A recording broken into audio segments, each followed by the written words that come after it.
Hello guys, welcome back to my YouTube channel which is KKR magical learning. मैं आपका अपना कृषांश भैया और आप लोगों का दोस्त कृषांश। आप लोग भी सोच रहे होंगे भाई हमारे साथ ही बैठता था, क्लासमेट था हमारा और हम ही लोग को पढ़ा रहा है। भाई देखो, आप लोग के साथ बैठता था तभी आप लोग की समस्याओं को समझ पाया और अपनी समस्याओं को लेकर ही उतरा हूं भाई सोशल मीडिया पे, ताकि चीजें जैसे मैं अपनी समस्याएं दूर करूंगा ऐसे आप लोगों की समस्याएं दूर करूंगा। तो चलिए पढ़ते हैं essence of Indian traditional knowledge. इससे पहले मैं सॉफ्टवेयर इंजीनियरिंग की वीडियो डाल चुका हूं, जाके उसको प्लेलिस्ट में चेक कर लीजिएगा, बीटेक थर्ड ईयर के प्लेलिस्ट में। भाई साहब, सॉफ्टवेयर इंजीनियरिंग इतना बड़ा topic, BTech third year 6 semester 17 minute में समझा दिया है भाई। कहीं यूट्यूब में मिलेगा ही नहीं भाई। सटीक पढ़ो, थोड़ा पढ़ो, कम पढ़ो, ज्यादा लिख के आओ, गधा नहीं घोड़े की तरह पढ़ो। चलो आगे बढ़ते हैं essence of Indian traditional knowledge में। भाई देखिए, आपके सामने आपका सिलेबस आपके सामने हॉट स्क्रीन पे क्या है।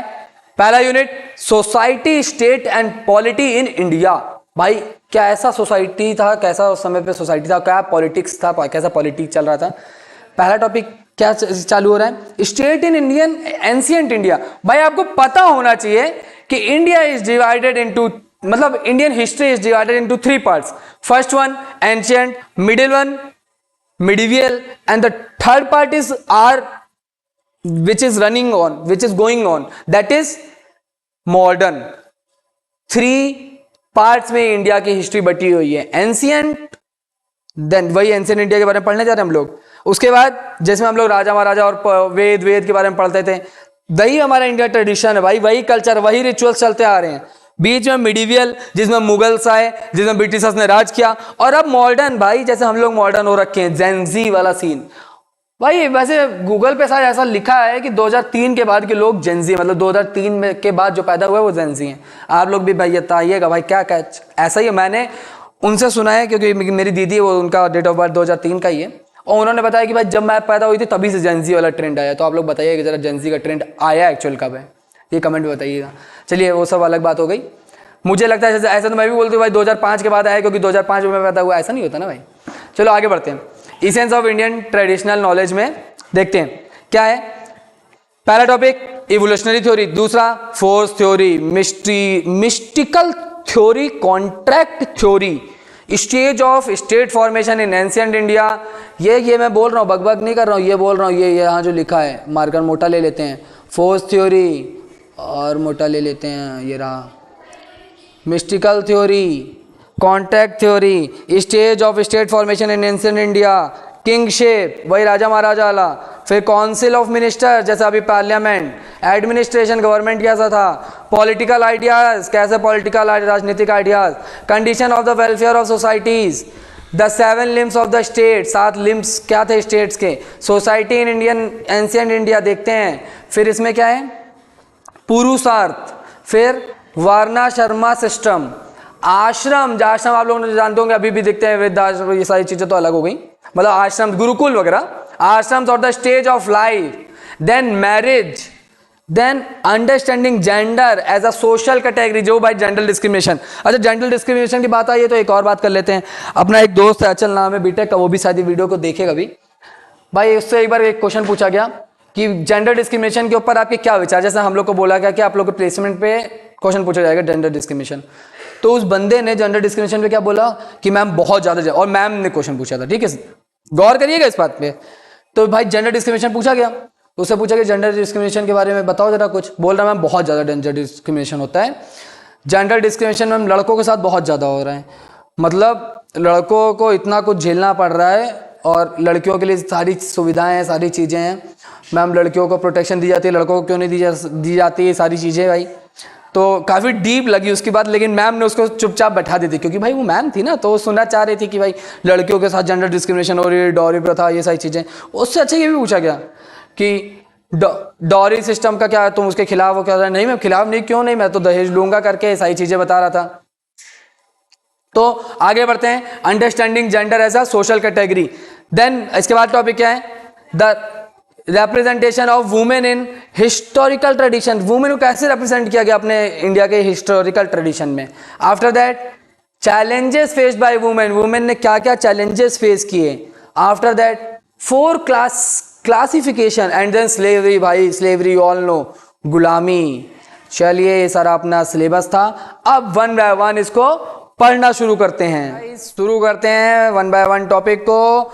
सबसे पहला क्या है अपना, theory of the origin of the state in ancient India.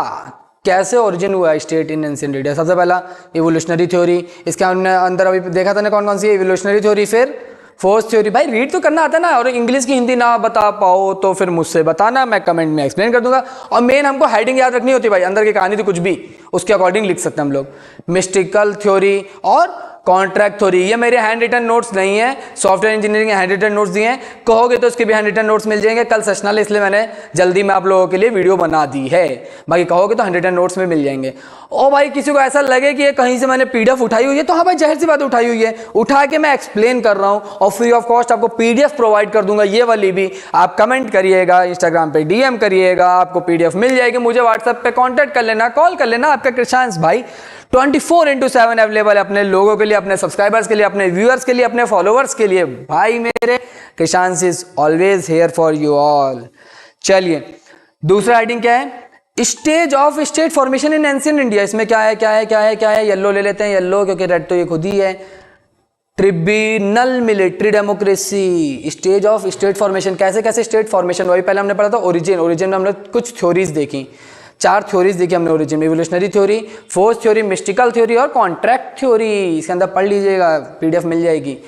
Stage of state formation in ancient India, इसमें क्या है, tribunal military democracy, breakup of tribunal polity, formation of full fledge states, Maurya phase जिसको बोलते हैं ब्यूरोक्रेट, सेंट्रलाइजेशन, फिर decentralisation, protofeudal polity. भाई Gupta period आप लोगों ने सुना होगा, Gupta period, Maurya phase, Mauryan period, जहां से गुप्ता आए, जहां से मौर्य आए। फिर अपने सिलेबस में टॉपिक है किंगशिप, भाई वही राजा वाला, इसमें राजा कौतल्या का नाम है, कौतल्या सप्तंगा थ्योरी, जरूर पढ़ लीजिएगा, इंपॉर्टेंट है। काउंसिल ऑफ मिनिस्ट्री सिलेबस में देखा था, what is this, council of ministry कैसे बनी, पढ़ सकते हैं आप लोग। मंत्री परिषद जिसको बोलते हैं, जैसे अभी का पार्लियामेंट वैसे ही मंत्री ना, सारी चीजें पढ़ लीजिए, रीड कर लीजिएगा मेरे भाई। फिर क्या है, एडमिनिस्ट्रेशन इन एंशिएंट इंडिया, भाई खुद से लिखने वाला टॉपिक है, बस कंटेंट देखें, हमें एक ही के लिए फैक्ट्स चाहिए कुछ, ये जैसे ये फैक्ट है, ये फैक्ट है, ये फैक्ट है, ये सारी चीजें याद कर लीजिएगा।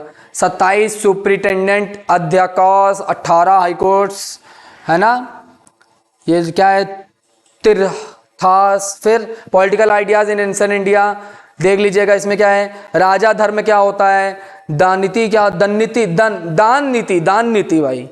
फिर नीति शास्त्र क्या होता है और अर्थशास्त्र क्या होता है, सारी चीजें आप लोगों को पता होनी चाहिए, है ना। नहीं पता होगा आप कमेंट करिएगा, मैं सब बता दूंगा, एक एक चीज एक्सप्लेन कर दूंगा, ठीक है। इकोनॉमिक्स से रिलेटेड है और वही साम दाम दंड भेद, वो सारी चीजें हैं, क्योंकि ट्रेडिशन है ना भाई अपना पुराना समय, ठीक है। Condition of welfare of society, condition क्या क्या सोसाइटी कैसी कंडीशन थी, सनातन धर्म, हाँ भगवा वाला, योगी बाबा, ठीक है, सारी चीजें हैं। आगे देखो, सनातन धर्म की बात कर रहे थे। फिर आगे आ जाते हैं कौतल्य सत्संग, the 7 limbs of the theory, बहुत इंपॉर्टेंट है, कल के पेपर में आपको देखने को मिलेगा इसको। लॉन्ग में, सेशनल में 2.5 मार्क्स के 3 मार्क्स के क्वेश्चन आते हैं। देखिए सेशनल का 3 सेशनल में पेपर होता है, पहला सेशन 4 क्वेश्चन 1-1 मार्क्स के, जिसमें एक्सरसाइज भी आ जाती है, 1 वर्ड आंसर होना होता है, वरना 1-2 लाइन में एक्सप्लेन करने वाला। दूसरा सेक्शन 5 क्वेश्चन आते हैं 2.5 मार्क्स से, जिसमें 4 करने होते हैं। तीसरा 3-3 मार्क्स के 3 क्वेश्चन 2 करने होते हैं, तो 3-3 मार्क्स वाले क्वेश्चन में ये आपको देखने को मिलेगा, नहीं तो 2.5 मार्क्स में तो 110% कल के पेपर में आपको देखने को मिलेगा। और ठोक के बोल रहा हूं कि AKTU के पेपर में भी देखने को मिलेगा the 7 limbs of theory of state. चलो आगे देखते हैं क्या क्या है। स्वामी, अमात्य, जनपद। अमात्य का नाम आपने भाई, अगर किसी ने तेनालीरामन सीरियल देखा होगा ना, तेनालीरामन के बारे में जानते होंगे, तो उसमें अमात्य थे, मिनिस्टर। फिर दुर्गा, कोशा, दंड और मित्र, आप लोग देख सकते हैं। दंड क्या है, आर्मी। कोशा क्या है, वही जहां पे मतलब धन दौलत रखी जाती है, ठीक है, खजाना। फिर दुर्गा क्या है, फोर्टिफाइड कैपिटल। जनपद मतलब पॉपुलेशन, जनता। अमात्य मतलब मिनिस्टर, और स्वामी जो भाई किंग है, रूलर। आगे आते हैं society in Indian ancient India, कैसी सोसाइटी थी भाई, 4 मेन वर्नास थे, 4 मेन सोशल क्लासेस थे। Known as, 4 stages known as ashrams. फिर इसमें आगे क्या है, 4 गोल्स नोन एज पुरुषार्थ, ठीक है, इसे पढ़ लीजिएगा। फिर पुरुषार्थ में हम लोग 4 चीजें देख रहे हैं, क्या क्या, धर्म, अर्थ जो वेल्थ बोलते हैं, पैसा, कामा प्लेजर भाई खुशी, और मोक्षा मतलब लिबरेशन, मोक्ष है ना, बोलते हैं गंगा में नहा लो मोक्ष मिल जाएगा, सॉरी गंगा में अस्थियां विसर्जन होंगी तो मोक्ष मिल जाएगा। सॉरी फॉर द ग्लिच भाई, गलती हो जाए तो थोड़ा माफ कर देना, आपका भाई, आपका ही अपना कृषांश भाई हूं, ठीक है। आगे देखते हैं, वर्ण क्या लिखा है भाई, varnashrama system of an ancient India, ठीक है भाई, करेक्ट प्रोनाउंसिएशन अगर आपको पता होगा तो बताइएगा मुझे। ब्राह्मण्स, क्षत्रिय, वैश्य और शूद्रास। भाई देखो हम लोग अपने, ऐसा लग रहा है कि हम लोग कौन से जमाने में पढ़ रहे हैं, क्या पढ़ रहे हैं भाई हम लोग। इंजीनियर्स के सब क्यों पढ़ाया जाता है? अच्छा आप लोग कहते हो कि नॉन क्रेडिट सब्जेक्ट है, क्यों पढ़े भाई, कितने बड़े से बड़े इंजीनियर बन जाओ ना, अपने ट्रेडिशन को नहीं भूलना है। तो अपने ट्रेडिशन, अपने इंडिया कल्चर को याद करने के लिए हमें ये सब्जेक्ट पढ़ना बहुत ही ज्यादा इंपॉर्टेंट है, and that subject is known as essence of Indian traditional knowledge. आगे बढ़ते हैं, आश्रम्स और द स्टेजेस ऑफ लाइफ, ब्रह्मचर्य और गृहस्थाश्रम, थोड़ा सा अपने हिंदी से थोड़ा सा अपना दुश्मनी सा है, वन प्रस्थाश्रमा और संन्यासरमा, कुछ ऐसे करके लिखा है। अच्छा ये क्या है, आश्रमा करके कुछ है।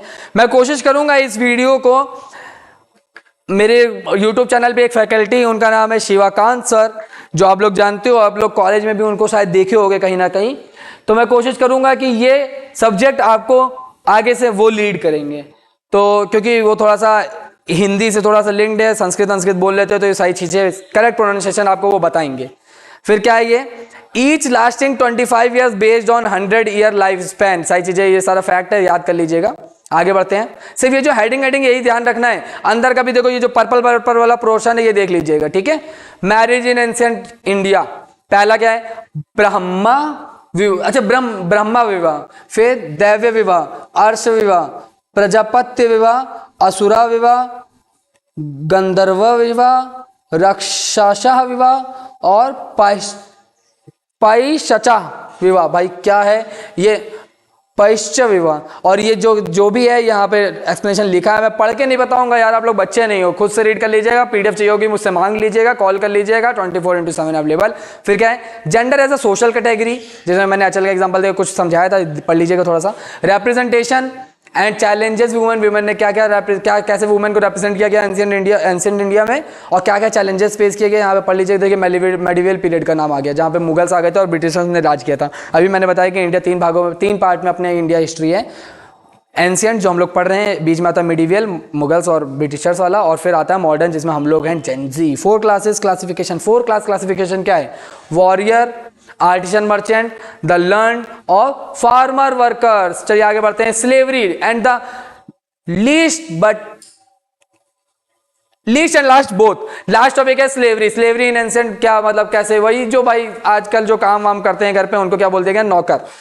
तो दैट वो नौकर प्रथा तब से चलती आ रही है एंशिएंट इंडिया से, और आज तक चल रही है, क्योंकि भाई पैसे के लिए कुछ ना कुछ तो करना पड़ता ही है। तो आपके अपने कृषांश भाई ने सॉफ्टवेयर इंजीनियरिंग टॉपिक को पहली यूनिट पूरी की पूरे सिलेबस PYQ के साथ 17 मिनट में खत्म किया था, और ये essence of India traditional knowledge को 9 मिनट के अंदर खत्म करते हुए मिलेंगे हम लोग नेक्स्ट वीडियो में, जो 7 तारीख को पेपर है कंप्यूटर नेटवर्क्स का, और 9 तारीख को पेपर है मशीन लर्निंग का और कंप्यूटर नेटवर्क एनालिटिक्स का, और फिर अभी बीच में है कंप्यूटर नेटवर्क्स का 7 तारीख को, और एक और सब्जेक्ट क्या है मुझे ध्यान नहीं आ रहा है, अगर आपको ध्यान होगा तो कमेंट में बता दीजिएगा, एकदम से ध्यान नहीं आ रहा है यार। चलो तब तक के लिए टाटा बाय बाय, हंसते रहिए, मुस्कुराते रहिए। आप लखनऊ में, और लखनऊ के साथ साथ KKR मैजिकल लर्निंग में है कृषांश भैया के साथ, और आप लोगों का कृषांश भाई। जय हिंद, जय भारत।